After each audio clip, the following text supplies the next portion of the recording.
Burkina Faso is a land where nearly 70% of its territory is covered by dense forests, hiding treasures that the world often overlooks. Deep within these forests lies one of the most valuable resources in the global market, sandalwood, often called white gold for its lasting fragrance and extraordinary rarity. This is not just a commodity. It is a cultural, religious, and economic pillar for countries thousands of miles away, most notably India, where it plays a sacred role in rituals and traditions. For decades, the question in Burkina Faso was never about whether they had this resource, but rather how it could be used without destroying the very forests that sustain it. Then came a leader who saw more than just trees. President Ibrahim Traore, known for his bold ideas and relentless vision, discovered an opportunity hidden inside an environmental challenge. Many of the sandalwood trees in Burkina Faso had reached old age, losing both their fragrance intensity and structural strength, and blocking the growth of younger trees. In most places, such trees would simply rot or be burned for low-value purposes. But Traore's plan would shock not just his own people, but experts around the world. Instead of letting these aging trees go to waste, he envisioned a nationwide operation to carefully harvest them, process their wood into high-value products, and replant new sandalwood at an unprecedented speed. Using special seeds, advanced fertilizers, and controlled irrigation, the growth cycle could be reduced from years to just a few months. This meant that for every tree cut, several new ones would quickly take its place, ensuring that the forests would remain lush and productive for generations to come. The real surprise came when Traore revealed where this precious wood would be sold and how. It was not just about exporting raw logs to the highest bidder. His target was the largest sandalwood consumer on Earth, India, but with a twist that would multiply profits while protecting the environment.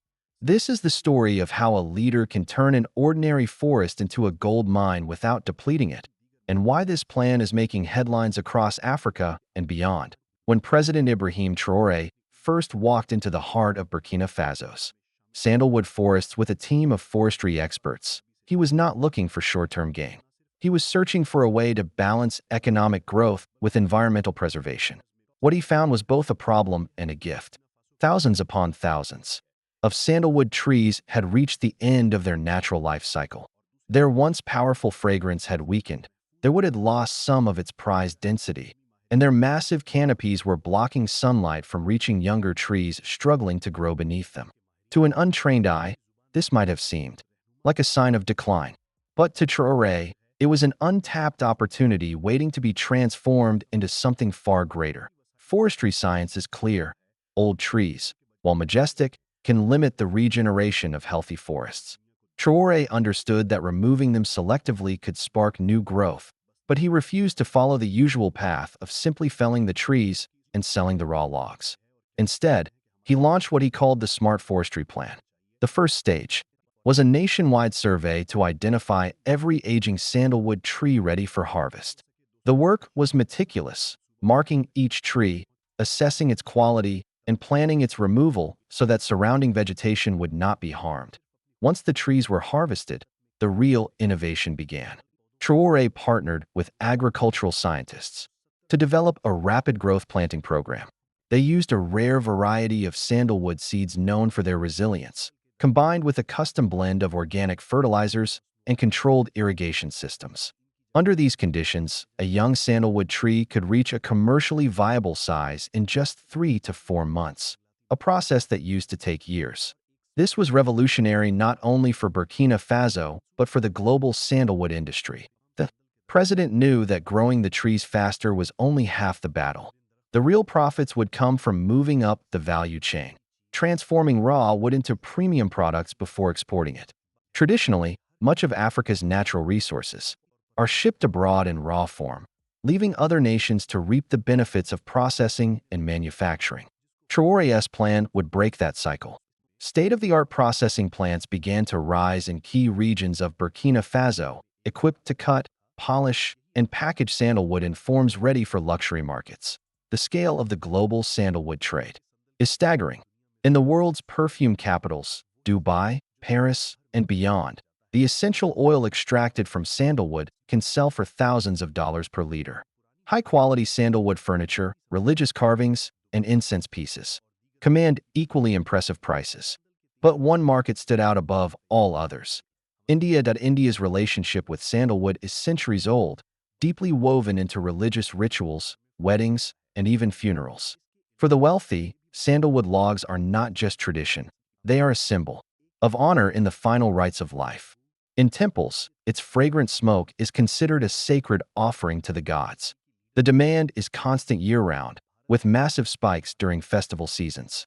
Traore recognized that targeting India's enormous appetite for sandalwood could provide Burkina Faso with a steady stream of foreign currency. His strategy was bold. Instead of selling unprocessed logs to middlemen, Burkina Faso would supply India with ready-to-use, polished sandalwood products. The difference in price was dramatic. Processed sandalwood could fetch 2 to 3 times the value of raw wood. This meant more income for the country, more jobs for local workers, and more control over the quality and reputation of the product. For India's major importers, the deal was irresistible. The products required no further processing, saving them both time and money. For Burkina Faso, the contracts represented a long-term economic foundation, insulated from the ups and downs of global commodity markets. The arrangement was so significant that within a few short years, a large share of Burkina Faso's sandalwood exports were flowing directly to India, with the profits reinvested into infrastructure, schools, and rural development. What made the plan truly remarkable, however, was that it never sacrificed environmental principles for profit. Every tree harvested was replaced by at least 5 new ones, ensuring that the forest not only maintained its size, but expanded over time. The planting effort became a national movement, with villagers, schoolchildren, and community groups joining in mass tree planting events. On National Forestry Day, millions of seedlings were planted in a single day, a sight that inspired pride across the nation. By combining ecological responsibility with a sharp business sense, Ibrahim Traore had achieved something rare in the modern world, a resource strategy that was both profitable and sustainable. And in doing so, he had placed Burkina Faso on a path toward becoming one of the top 5 sandalwood exporters in the world. The world was beginning to take notice, and this was only the beginning of a much larger transformation. The turning point in Ibrahim Traore's sandalwood strategy came when he sat across the table from India's largest sandalwood importers and negotiated not as a supplier of raw materials, but as a provider of finished luxury goods. For decades, African countries had been locked into the same role, exporting raw resources cheaply and buying back finished products at premium prices. Traore was determined to break that cycle, and in doing so, he was about to rewrite the economic playbook for his nation. The deal was groundbreaking. Instead of selling unprocessed sandalwood logs for a modest sum, Burkina Faso would deliver fully processed, polished, and packaged sandalwood, ready to be sold directly to high-end markets and used in religious ceremonies, perfumeries, and luxury craftsmanship. The impact was immediate. The export value of each shipment doubled or even tripled, and the contracts guaranteed consistent demand throughout the year. During India's festival seasons, when the appetite for sandalwood skyrockets, exports would surge even further, injecting millions of dollars into Burkina Faso's economy in a matter of weeks. But it wasn't just about India.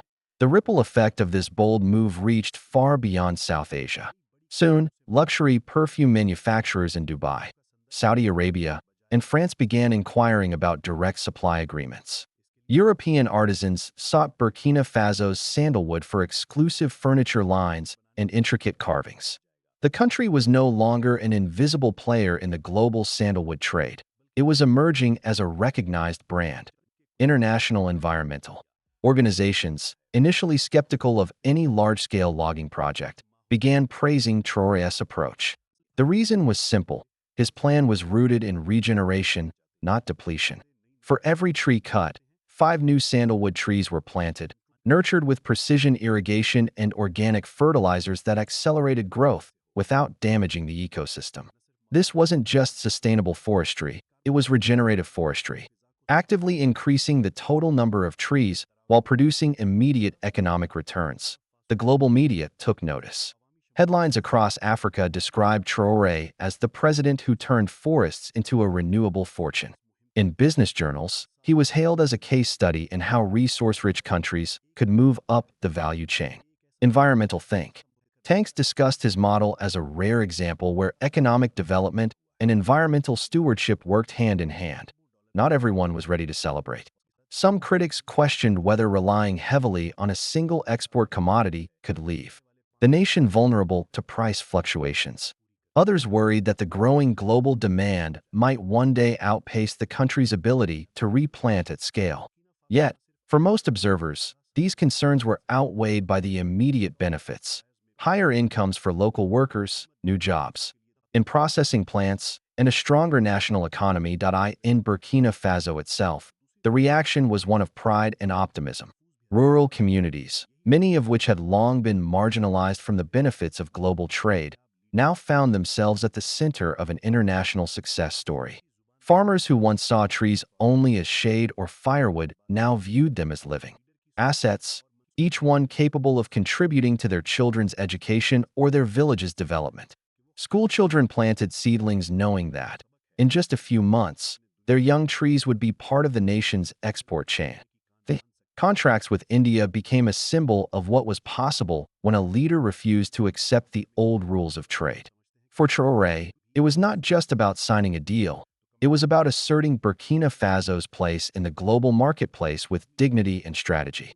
He had taken an environmental liability, aging, unproductive trees, and turned it into a diplomatic and economic triumph. By the time the first shipments of fully processed sandalwood arrived in India, the reaction was telling.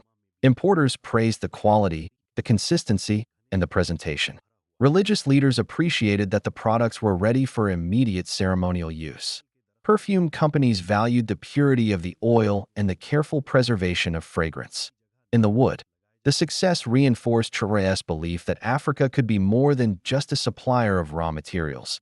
It could be a creator of luxury goods that command respect and premium prices worldwide. This was the climax of a vision that began in the quiet shade of an aging forest. From that moment on, Burkina Faso's sandalwood was no longer just a hidden treasure. It was a statement to the world that leadership, when combined with innovation and respect for nature, could transform even the most overlooked resource into a nation's pride. The effects of Ibrahim Traore's sandalwood strategy began rippling through Burkina Faso almost immediately, touching not only the economy, but also the daily lives of its citizens and the political landscape of the nation. In the rural communities surrounding the dense sandalwood forests, jobs that had never existed before suddenly became available. Processing plants needed skilled workers to cut, polish, and package the wood. Transportation companies expanded to handle the growing export shipments. Even small businesses sprang up to provide meals and services to the thousands employed in this new industry. For many families, the income from sandalwood-related work was the first reliable wage they had ever received. The revenue stream flowing into the national treasury was equally transformative. The contracts with India and other markets generated a stable inflow of foreign currency, allowing the government to invest heavily in infrastructure projects. Roads that had long been impassable were repaired or newly built, connecting remote villages to trade hubs. Schools received funding for new classrooms, and healthcare clinics were established in areas that had been without medical facilities.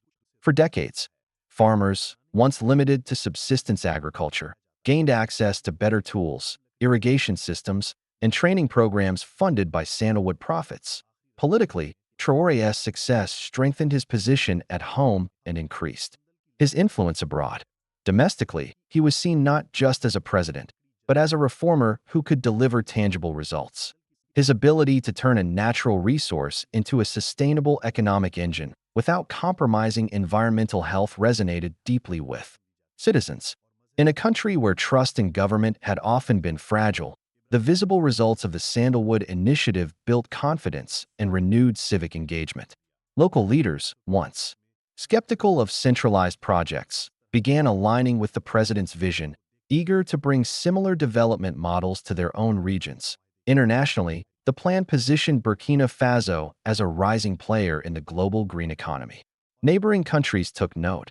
with some sending delegations to study the smart forestry plan.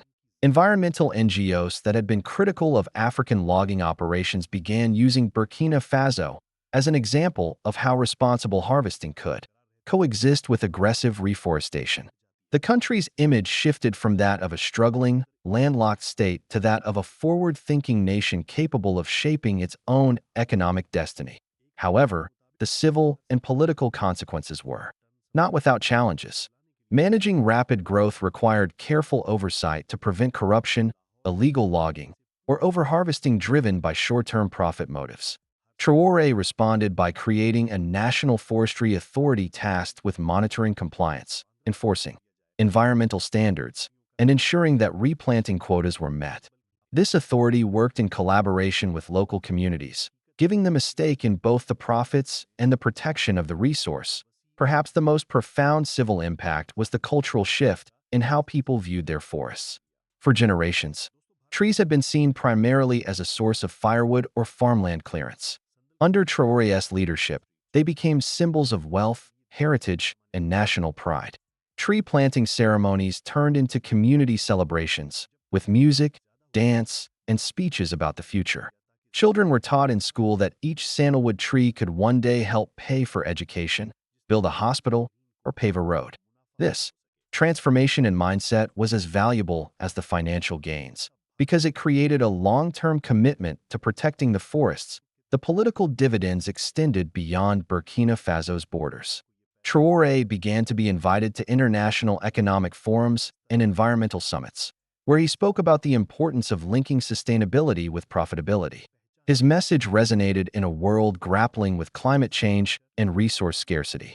While Burkina Faso was still far from being a global economic powerhouse, it was becoming an influential voice in shaping the conversation about how developing nations could prosper without sacrificing their natural heritage. By the third year of the Sandalwood Initiative, the results were undeniable.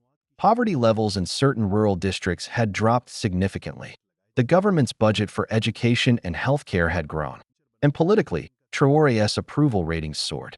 Opposition parties found it difficult to attack a program that was visibly improving lives, and even critics admitted that the blend of environmental stewardship and economic gain was something rare in global politics. The civil and political consequences of the Sandalwood Plan were thus twofold.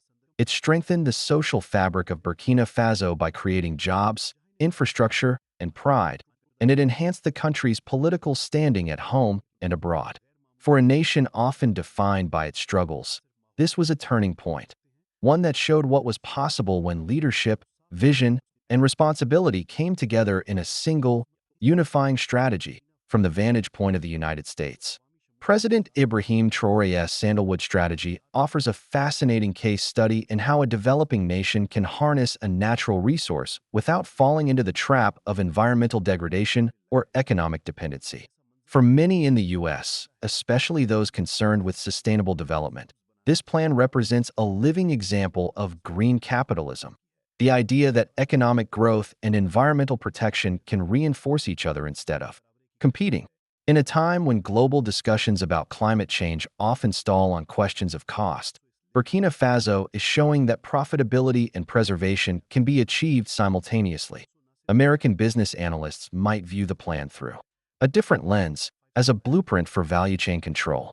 Instead of exporting raw materials at low prices, Burkina Faso has moved up the ladder by processing and branding its products before they reach international markets. This is a principle well understood in American manufacturing and agriculture, but rarely applied successfully in resource-driven economies of the global South. The result is a product that commands higher prices, secures long-term contracts, and creates local jobs, outcomes that resonate with U.S. economic values of innovation, competitiveness, and market diversification. From an environmental standpoint, the plan also aligns with priorities championed by U.S.-based NGOs and climate advocates. The regenerative model, cutting old trees, planting multiple new ones, and accelerating growth with sustainable methods, is the kind of scalable solution that international climate funds are eager to support. It shows that even a resource as slow-growing as sandalwood can be managed in a way that strengthens ecosystems rather than depleting them. For U.S. policymakers, It offers a counterpoint to the narrative that developing nations must choose between conservation and development. Globally, the impact of Traore's plan is reshaping market dynamics. By entering the sandalwood trade not as a low-tier supplier, but as a premium producer, Burkina Faso is challenging established exporters like Australia and India and shifting the balance of competition. The success is already prompting conversations in trade forums about fair pricing, sustainability certifications, and African leadership in global commodity markets. For the American audience watching from afar, the question is not only whether this model could be replicated in other African nations, but whether the U.S. might partner with or invest in such initiatives. In a world where both economic and ecological stability are under threat, Burkina Faso's approach under President Ibrahim Traore stands as a rare case where ambition, vision, and execution meet in perfect balance, and the world, including the United States, is taking notice. The story of President Ibrahim Traore's Sandalwood Plan is more than just an account of economic ingenuity.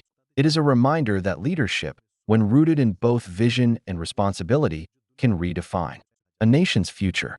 In a world where so many natural resources are stripped away for quick profit, leaving landscapes barren and communities impoverished, Burkina Faso's path offers a strikingly different example.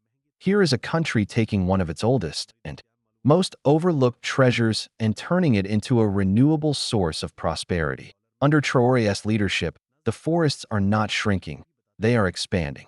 For every tree harvested, several more rise in its place, faster and stronger than before. Rural families are earning steady incomes. Children are learning the value of conservation from a young age, and the country's name is now recognized in markets that once seemed far beyond reach.